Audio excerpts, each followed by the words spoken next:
ভারতের সাম্প্রতিক সামরিক পরাজয়কে উপহাস করে একটি ব্যঙ্গাত্মক ভিডিও সামাজিক যোগাযোগ মাধ্যমে ভাইরাল হয়েছে, যেখানে দেখা যাচ্ছে চীনা প্রভাবশালীরা ভারতীয় রাফায়েল যুদ্ধবিমানের ধ্বংসের উপর একটি হাস্যরসাত্মক গান গাইছেন।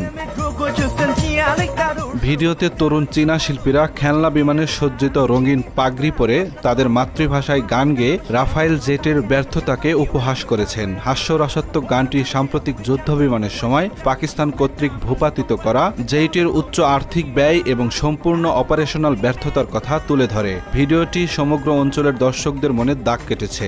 অনলাইনে বিশেষ করে পাকিস্তানি ব্যবহারকারীদের মধ্যে দ্রুত জনপ্রিয়তা অর্জন করেছে।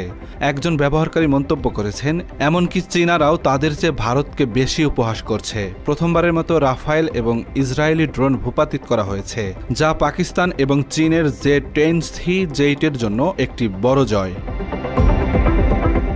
ভারত ও পাকিস্তানের মধ্যে সামরিক উত্তেজনা বৃদ্ধির পর ব্যঙ্গাত্মক বিষয়বস্তুটি তৈরি করা হয়েছে। এই মাসের শুরুতে ভারত বেশ কয়েকটি পাকিস্তানি অঞ্চলে ক্ষেপণাস্ত্র হামলা চালিয়েছিল। প্রতিশোধ হিসেবে পাকিস্তান বিমান বাহিনী 3টি রাফায়েল সহ 5টি ভারতীয় যুদ্ধ বিমান ভূপাতিত করার দাবি করে।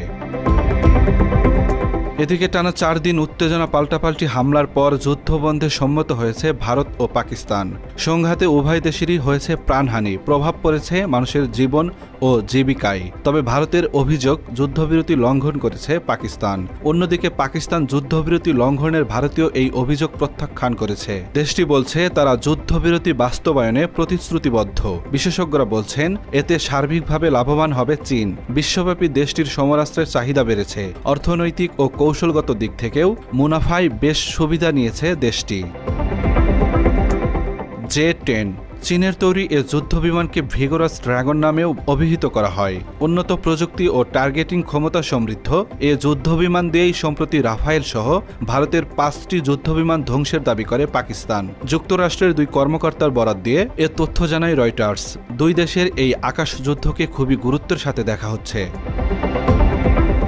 রয়টার্সকে নাম প্রকাশে অনিচ্ছুক এক মার্কিন কর্মকর্তা বলেন, পাকিস্তান চীনে নির্মিত J-10 যুদ্ধবিমান ব্যবহার করে ভারতীয় যুদ্ধবিমান লক্ষ্য করে এয়ার টু এয়ার ক্ষেপণাস্ত্র ছোড়ে। এতে অন্তত 2টি বিমান ভূপাতিত হয়েছে। আরেক কর্মকর্তা বলেন, ভূপাতিত হওয়া ভারতীয় জেটগুলোর মধ্যে অন্তত একটি ছিল ফ্রান্সের তৈরি রাফায়েল যুদ্ধবিমান। পাকিস্তানের প্রতিরক্ষামন্ত্রী খাজা মোহাম্মদ আসিফ গত বৃহস্পতিবার রয়টার্সকে বলেছেন, ভারতের সদ্য কেনা 3টি ফ্রান্সের তৈরি রাফাল বিমান ভূপাতিত করতে J-10 ব্যবহার করা হয়েছিল। যুদ্ধবন্ধের সিদ্ধান্তের পর উত্তেজনা কিছুটা কমে আসলেও শঙ্কা কাটছেই না। আলোচনা চলছে এ সংঘাতে 2 দেশের লাভ ক্ষতির পাল্লা নিয়েও। তবে বিশেষজ্ঞদের মতে পাক ভারতের হামলা পাল্টা হামলায় সবচেয়ে লাভবান হয়েছে চীন। বার্তা সংস্থা রয়টার্সের এক প্রতিবেদনে বলা হয়েছে, পাক ভারতের আকাশ যুদ্ধকে কেন্দ্র করে মূল্যবান গোয়েন্দা সংস্থা সংগ্রহ করেছে চীন। একই সঙ্গে চীনের যুদ্ধবিমান এই যুদ্ধে সফলভাবে ব্যবহৃত হওয়ায় নিজেদের সামরিক শক্তির পরীক্ষা করার সুযোগ পেয়েছে চীন। চীনা যুদ্ধবিমানের সফলতা সামনে আসায় আন্তর্জাতিক বাজারে বেড়েছে চীনের সমরাস্ত্রের চাহিদা। এ সময় দেশটির ডিফেন্স স্টক প্রায় 20% বৃদ্ধি পায়। একই সঙ্গে রাফায়েল ধ্বংসের বিষয়টি সামনে আসায় ফ্রান্সের মতো সমরাস্ত্র রপ্তানিকারী পশ্চিমা দেশগুলো পড়েছে চাপের মুখে। পাকিস্তানকে কেন্দ্র করে চীনে চায়না পাকিস্তান অর্থনৈতিক করিডর ও স্ট্রিং অফ পার্লস এর মতো প্রকল্প রয়েছে।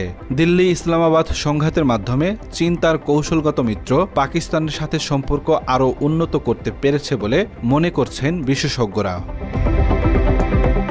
আব্দুল্লাহ শেখ, বাংলা এডিশন।